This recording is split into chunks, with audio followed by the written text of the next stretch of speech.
ಬೆದರಿಕೆ ಕರೆಗಳು ಬಂದಿದಾವ? ನಾನು ಅದಕ್ಕೆಲ್ಲ ಯೋಚನೆ ಮಾಡಲ್ಲ ಸರ್. ಬಂದಿದಾವ? ತುಂಬಾ ಜನ FIR ಹಾಕ್ಸಿದ್ದಾರೆ ಸರ್ ಬೇಕು ಅಂತ. ನನ್ನ ಮೇಲೆ ಏನಿಲ್ಲ ಮೋರ್ ದೆನ್ 20 FIR ಇದೆ ಸರ್. ಕೋರ್ಟ್ ಕಚೇರಿ ಅಲ್ಲಾಡೋದು ಕಷ್ಟ ಆಗಲ್ವಾ? ನಾನು ಇವತ್ತು ಕೋರ್ಟಿಗೆ ಹೋಗ್ಬೇಕು ಸರ್ ಹೇಳ್ಬೇಕಂದ್ರೆ. ಬಟ್ ಅದೆಲ್ಲ ಕ್ವಾಶಿಂಗ್ ಹಾಕೊಂತೀನಿ ಸರ್. ಈಗ ನಾನು ಅದ್ರ ಬಗ್ಗೆ ಎಲ್ಲ ಯೋಚನೆ ಮಾಡಲ್ಲ ಸರ್. ನಾವು ಸಮಾಜಕ್ಕೋಸ್ಕರ, ವಿದ್ಯಾರ್ಥಿಗಳಿಗೋಸ್ಕರ ಇಷ್ಟೆಲ್ಲ ಹೋರಾಟ ಮಾಡಿರೋದು, ಅವೆಲ್ಲ ಬೇಕು ಅಂತ ಹಾಕೊಂಡಿರೋ FIR. ಇವತ್ತು ಹೋರಾಟ ಮಾಡಿರ್ತೀವಿ, ಒಂದ್ ತಿಂಗಳಾದ್ಮೇಲೆ ಆ FIR ಹಾಕೊಂಡಿರ್ತಾರೆ. ಮತ್ತೆ ಕೆಲವೊಂದು ಅವತ್ತೇ ಆಗಿರುತ್ತೆ. ನಿನ್ನೆ ಪ್ರತಿಭಟನೆಯಲ್ಲೂ ಕೂಡ ಕಠಿಣ ಕ್ರಮ ತಗೊಳ್ತೀವಿ ಅಂತ ಹೇಳಿ ಪೊಲೀಸ್ ಕಡೆಯಿಂದ ಸ್ಟೇಟ್ಮೆಂಟ್ ಬಂದಿದ್ದು ನಾನು ನೋಡಿದೆ. ಇರುತ್ತೆ ಸರ್, ಯಾಕೆಂದ್ರೆ ಆ ಮೂಮೆಂಟ್ ಅಲ್ಲಿ ಅವರು ಹೇಳಿದ್ದಾರೆ. ಬಟ್ ಧಾರವಾಡದಲ್ಲಿ ಹಿಂದೆ ಒಂದು ಕೇಸ್ ಮಾಡಿದ್ದಾರೆ. ಬಟ್ ಅದು ಹೋರಾಟ ಮಾಡಿದಾದ್ಮೇಲೆ ಆಗಿರೋಂಥದ್ದು. ಆದ್ರೆ ಶಶಿಕುಮಾರ್ ಅವ್ರು ಆಕ್ಚುಲಿ ಒಳ್ಳೆ ಆಫೀಸರ್.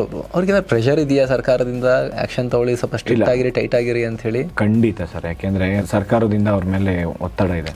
ಅವ್ರು ತುಂಬಾ ಕಷ್ಟಪಟ್ಟು ಮೇಲೆ ಬಂದವರು. ಅವರು ತುಂಬಾ ಕಷ್ಟಪಟ್ಟು ಬಂದವರು ಒಂದು ಸರ್. ಇನ್ನೊಂದು, ಯಾವ ಕಮಿಷನರ್ ನಾನು ನೋಡ್ದಂಗೆ ರೋಡ್ ಬಂದು ನಿಂತ್ಕೊಂಡು ಅಷ್ಟು ರಿಸ್ಕ್ ತಗೊಂಡಲ್ಲ ಸರ್. ಪಾಪ ಆಗ್ಲಿ ಬಿಡು, ಏನೋ ಒಂದ್ ಆದ್ಮೇಲೆ ನೋಡ್ಕೊಂಡು ಅನ್ನೋ ಪರಿಸ್ಥಿತಿ ಇರುತ್ತೆ. ಯಾರೋ ಒಂದು ಇನ್ಸ್ಪೆಕ್ಟರ್, ಸಬ್ ಇನ್ಸ್ಪೆಕ್ಟರ್, ಅವನೊಬ್ಬನ ಒಂದ್ 2-3 ಜನ ಸಸ್ಪೆಂಡ್ ಮಾಡೋಣ ಅನ್ನೋ ರೇಂಜಿಗೆ ಇರ್ತಾರೆ. ಅವ್ರ ಆ ತರ ಇಲ್ಲ ಸರ್. ಅವರು ಆ ಕಮಿಷನರ್ ಹೆಂಗೆ ಅಂದ್ರೆ, ಅವ್ರ ಕೆಳಗಡೆ ಇರೋ ಸಿಬ್ಬಂದಿ PC ಇರ್ಬೋದು, PSI ಇರ್ಬೋದು, ಇನ್ಸ್ಪೆಕ್ಟರ್ ಇರ್ಬೋದು, ಒಂಥರ ಫ್ರೆಂಡ್ಸ್ ತರ ಟ್ರೀಟ್ ಮಾಡ್ತಾರೆ. ಒಂದು ಯಾರಿಗೂ ಅವರು ಸಸ್ಪೆಂಡ್ ಮಾಡಲ್ಲ ಸರ್. ಫುಲ್ ವಿಡಿಯೋಗಾಗಿ ರಿಲೇಟೆಡ್ ಲಿಂಕ್ ಕ್ಲಿಕ್ ಮಾಡಿ.